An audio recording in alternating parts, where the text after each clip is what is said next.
Actually ನಾನು travel agent. ತಿಂಗಳಿಗೆ ನಾನು 400ರಿಂದ 500 ಜನನ ನಮ್ಮ ಬೆಂಗಳೂರು ಇಂಟರ್ನ್ಯಾಷನಲ್ ಏರ್ಪೋರ್ಟಿಂದ ನಾನು ಟ್ರಾವೆಲ್ ಮಾಡಿಸ್ತೀನಿ. ಲಾಸ್ಟ್ 4 ಡೇಸಿಂದ ಬಂದು ನಂದು ಕ್ಲೈಂಟ್ಸು ಸುಮಾರು 150 ಕ್ಲೈಂಟ್ಸು ವಿವಿಧ ರಾಜ್ಯಗಳಲ್ಲಿ ಸ್ಟ್ರಕ್ ಆಗಿದ್ದರು. ಸೊ ವಾಪಸ್ ಕರ್ಕೊಂಬರೋದು ತುಂಬ ಕಷ್ಟ ಆಯಿತು.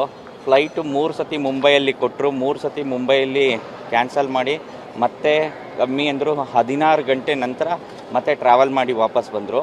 ಇವತ್ತು ಭುವನೇಶ್ವರ್ ಹೋಗ್ತಾ ಇದ್ದಾರೆ. ಬೆಳಗ್ಗೆ 7 ಗಂಟೆ 20 ನಿಮಿಷಕ್ಕೆ ಫ್ಲೈಟ್ ಇತ್ತು. ಸೊ 7 ಗಂಟೆ 40 ನಿಮಿಷದ್ದು 7 ಗಂಟೆ 20 ನಿಮಿಷ ಮಾಡಿ ನಿನ್ನೆ ಕೊಟ್ಟರು. ಮತ್ತು ರಾತ್ರಿ 9:15ಗೆ ಫ್ಲೈಟ್ ಕ್ಯಾನ್ಸಲ್ ಮಾಡಿದ್ರು. ಮತ್ತು ಇವಾಗ ರೀಶೆಡ್ಯೂಲ್ ಮಾಡಿಕೊಟ್ಟಿದ್ದಾರೆ 11:20ಗೆ. ಆ ಫ್ಲೈಟನ್ನು ಡಿಲೇ ಅಂತ ಶೋ ಮಾಡ್ತಾಯಿದೆ. ಸೊ ನಮ್ಮ ಬೆಂಗಳೂರು ಏರ್ಪೋರ್ಟಿಂದ ಏನು ದಕ್ಷಿಣ ಭಾರತದಲ್ಲೇ ತುಂಬ ಫೇಮಸ್ ಆಗಿತ್ತು.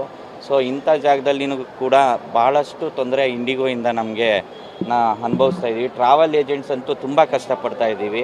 ಯಾಕಂದರೆ ಕಸ್ಟಮರ್ಸ್ ಎಲ್ಲನೂ ನಮ್ಮ ಮೇಲೆ ಭರವಸೆ ಇಟ್ಕೊಂಡು ಬಂದಿರ್ತಾರೆ.